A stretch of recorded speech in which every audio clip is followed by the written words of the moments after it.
देश के प्रधानमंत्री नरेंद्र मोदी द्वारा हाल ही में किया गया एक बड़ा फैसला इस समय देश के कोने कोने में चर्चा का विषय बना हुआ है और गांव से लेकर शहर तक लोग इस बदलाव के बारे में जानने के लिए उत्सुक दिखाई दे रहे हैं। दरअसल सरकार ने गरीब और जरूरतमंद परिवारों को राहत देने के उद्देश्य से राशन कार्ड से जुड़े कई अहम नियमों में परिवर्तन करने का निर्णय लिया है, जिससे अब यह साफ संकेत मिल रहा है कि आने वाले समय में राशन कार्ड की भूमिका पहले से कहीं अधिक महत्वपूर्ण होने वाली है। पहले जहां राशन कार्ड को केवल सस्ते दामों पर अनाज प्राप्त करने का साधन माना जाता था, वहीं अब सरकार इसे कई सरकारी योजनाओं से जोड़कर एक ऐसी पहचान के रूप में विकसित कर रही है जिसके माध्यम से आम नागरिकों को अलग अलग विभागों के चक्कर लगाने से राहत मिल सके। सरकार की नई व्यवस्था के अनुसार जिन लोगों के पास Aadhaar card, pan card, voter ID, e Shram card और राशन कार्ड जैसे आवश्यक दस्तावेज मौजूद हैं, उन्हें अब विभिन्न योजनाओं का लाभ लेने के लिए बार बार अलग अलग कार्यालयों में जाकर कागजी प्रक्रिया पूरी करने की जरूरत नहीं पड़ेगी, क्योंकि सरकार धीरे धीरे इन सभी योजनाओं को एकीकृत पहचान प्रणाली से जोड़ने की दिशा में काम कर रही है। इसी पहल के तहत उज्ज्वला योजना से जुड़े लाभार्थियों को भी बड़ी राहत मिलने की बात सामने आ रही है, क्योंकि जिन परिवारों के पास वैध राशन कार्ड है और जो योजना की पात्रता में आते हैं, उन्हें अब गैस सिलेंडर पर अतिरिक्त सब्सिडी का लाभ मिलना शुरू हो गया है, जिससे घरेलू रसोई गैस की कीमत पहले की तुलना में काफी कम पड़ने लगी है और इससे लाखों परिवारों के मासिक खर्च पर सकारात्मक प्रभाव पड़ रहा है। खासकर उन गरीब और मध्यम वर्गीय परिवारों को इससे बड़ी राहत मिल रही है जिनके लिए रसोई गैस का खर्च एक बड़ी चिंता बना रहता था। सरकार की ओर से उज्ज्वला योजना के लाभार्थियों को रसोई गैस के खर्च में राहत देने के लिए पहले से ही लगभग 300 रुपये तक की सब्सिडी दी जा रही है और यह पूरी राशि सीधे उपभोक्ता के बैंक खाते में ट्रांसफर की जाती है, ताकि किसी भी प्रकार की गड़बड़ी या बिचौलिए की समस्या न हो और सहायता सीधे जरूरतमंद परिवार तक पहुंचे। लेकिन इस सुविधा का लाभ तभी मिल पाता है जब कुछ जरूरी औपचारिकताएं पूरी की गई हों। सबसे महत्वपूर्ण बात यह है कि लाभार्थी का बैंक खाता चालू स्थिति में होना चाहिए, उस खाते के साथ आधार नंबर जुड़ा हुआ होना चाहिए और साथ ही ई-केवाईसी की प्रक्रिया भी पूरी तरह से पूरी की गई हो, क्योंकि यदि इन तीनों में से किसी भी चरण में कमी रह जाती है तो सब्सिडी की राशि खाते में आने में रुकावट पैदा हो जाती है और कई बार लोग लंबे समय तक यह सोचते रह जाते हैं कि आखिर पैसे क्यों नहीं आए। इसलिए अब संबंधित विभागों की ओर से लगातार यह सलाह दी जा रही है कि सभी लाभार्थी समय समय पर अपने बैंक खाते की स्थिति, आधार लिंकिंग और गैस कनेक्शन से जुड़ी जानकारी की जांच जरूर करते रहें, ताकि यदि कहीं कोई तकनीकी या दस्तावेज से जुड़ी समस्या हो तो उसे तुरंत ठीक कराया जा सके और उन्हें मिलने वाला लाभ बिना किसी रुकावट के मिलता रहे। इसके साथ ही सरकार ने राशन कार्ड को केवल अनाज वितरण तक सीमित रखने के बजाय इसे कई बड़ी सरकारी योजनाओं से जोड़ने की प्रक्रिया भी तेज कर दी है, जिससे आम लोगों को अलग अलग योजनाओं के लिए बार बार आवेदन करने और अलग अलग दफ्तरों के चक्कर लगाने की परेशानी से राहत मिल सके।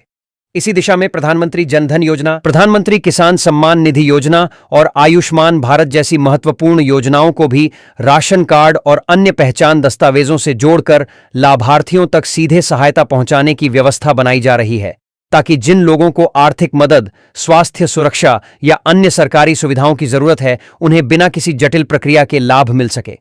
अब धीरे धीरे व्यवस्था ऐसी बनती जा रही है कि एक ही पहचान के आधार पर लोगों को कई प्रकार की सुविधाएं प्राप्त हो रही हैं, जिनमें मुफ्त या बेहद कम कीमत पर मिलने वाला राशन, रसोई गैस पर मिलने वाली सब्सिडी, किसानों के खाते में आने वाली सम्मान निधि की किस्त, परिवार के इलाज के लिए स्वास्थ्य बीमा की सुविधा और इसके अलावा भी कई सामाजिक कल्याण योजनाएं शामिल हैं। राष्ट्रीय खाद्य सुरक्षा कानून के तहत सरकार ने यह व्यवस्था बनाई है कि पात्र परिवार के प्रत्येक सदस्य को हर महीने लगभग 5 किलो अनाज दिया जाएगा, ताकि गरीब परिवारों की भोजन संबंधी जरूरतों को पूरा किया जा सके। जबकि अंत्योदय अन्न योजना के अंतर्गत आने वाले सबसे गरीब और जरूरतमंद परिवारों को इससे अधिक मात्रा में अनाज उपलब्ध कराया जाता है, ताकि उनकी आर्थिक स्थिति को ध्यान में रखते हुए उन्हें अतिरिक्त सहायता मिल सके और वे अपने परिवार का पालन पोषण बिना किसी बड़ी चिंता के करें। सरकार की one nation one ration card व्यवस्था लागू होने के बाद सार्वजनिक वितरण प्रणाली में एक बड़ा बदलाव देखने को मिला है और अब देश के अलग अलग राज्यों में रहने वाले लोगों को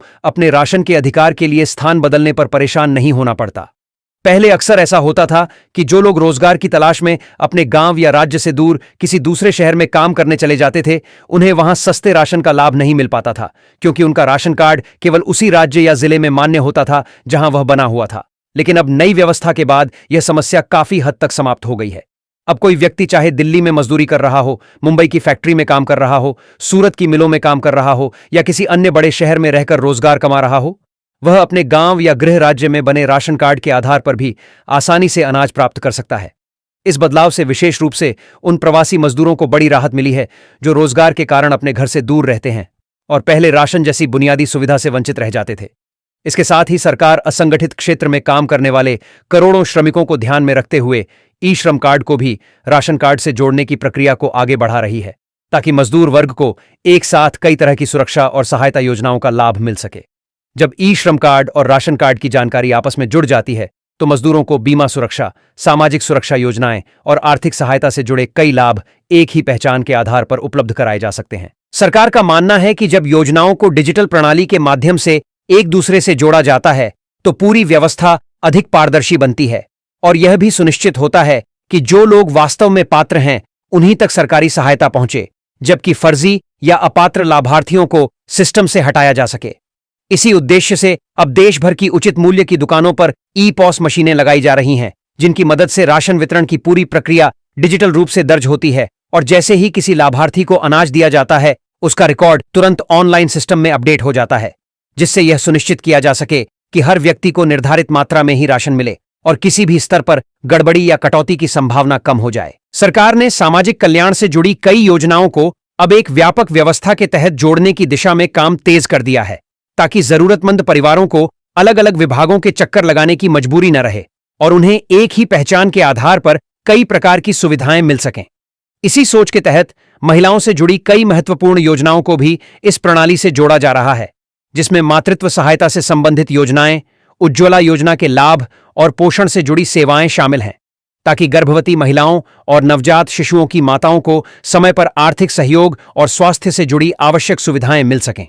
इससे गरीब परिवारों की महिलाओं को गर्भावस्था के दौरान जरूरी पोषण और देखभाल प्राप्त करने में मदद मिल रही है और सरकार का उद्देश्य यही है कि मां और बच्चे दोनों का स्वास्थ्य बेहतर बना रहे। इसके साथ ही गरीब परिवारों के बच्चों की शिक्षा को ध्यान में रखते हुए कई छात्रवृत्ति योजनाओं को भी ऐसी व्यवस्था से जोड़ा गया है जहां पात्रता की पहचान में राशन कार्ड महत्वपूर्ण भूमिका निभा रहा है, जिससे आर्थिक रूप से कमजोर परिवारों के बच्चों को पढ़ाई जारी रखने के लिए वित्तीय सहायता मिल सके और केवल पैसों की कमी के कारण उनकी पढ़ाई बीच में न छूटे। युवाओं के भविष्य को मजबूत बनाने के लिए भी सरकार कई पहल कर रही है, जिनमें कौशल विकास से जुड़े प्रशिक्षण कार्यक्रम चलाए जा रहे हैं, ताकि युवाओं को नई तकनीकों और रोजगार योग्य कौशल की जानकारी मिल सके। साथ ही विभिन्न रोजगार मेलों में ऐसे परिवारों के युवाओं को प्राथमिकता देने की कोशिश की जा रही है जिनके पास राशन कार्ड है और जो आर्थिक रूप से कमजोर पृष्ठभूमि से आते हैं।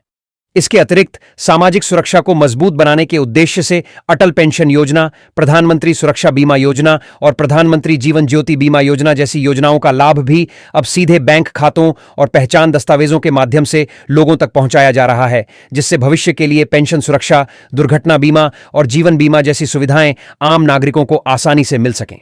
कोरोना महामारी के कठिन दौर में सरकार ने जो मुफ्त अनाज वितरण योजना शुरू की थी उसे आगे भी जारी रखने का निर्णय लिया गया है, जिसके अंतर्गत देश के करोड़ों गरीब और जरूरतमंद लोगों को लगातार राशन उपलब्ध कराया जा रहा है। और इसका उद्देश्य यही है कि किसी भी गरीब परिवार को भोजन की कमी का सामना न करना पड़े और आर्थिक कठिनाइयों के बावजूद उनके घर का चूल्हा नियमित रूप से जलता। अब सरकार इस दिशा में भी तेजी से काम कर रही है कि लोगों तक योजनाओं से जुड़ी सही और समय पर जानकारी सीधे पहुंचे। इसलिए मोबाइल मैसेज, ऑनलाइन पोर्टल और डिजिटल प्लेटफॉर्म के माध्यम से नागरिकों को अपडेट देने पर विशेष जोर दिया जा रहा है, ताकि आम लोगों को छोटी छोटी जानकारी के लिए बार बार सरकारी कार्यालयों के चक्कर न लगाने पड़े और वे घर बैठे ही यह जान सकें कि उनके लिए कौन कौन सी योजनाएं उपलब्ध हैं, उनका लाभ कैसे लिया जा सकता है और किन दस्तावेजों की जरूरत पड़ सकती है। इस नई व्यवस्था का उद्देश्य यह भी है कि जानकारी की कमी के कारण कोई भी पात्र व्यक्ति सरकारी सहायता से वंचित न रह जाए और हर नागरिक तक योजनाओं की जानकारी सरल तरीके से पहुंच सके।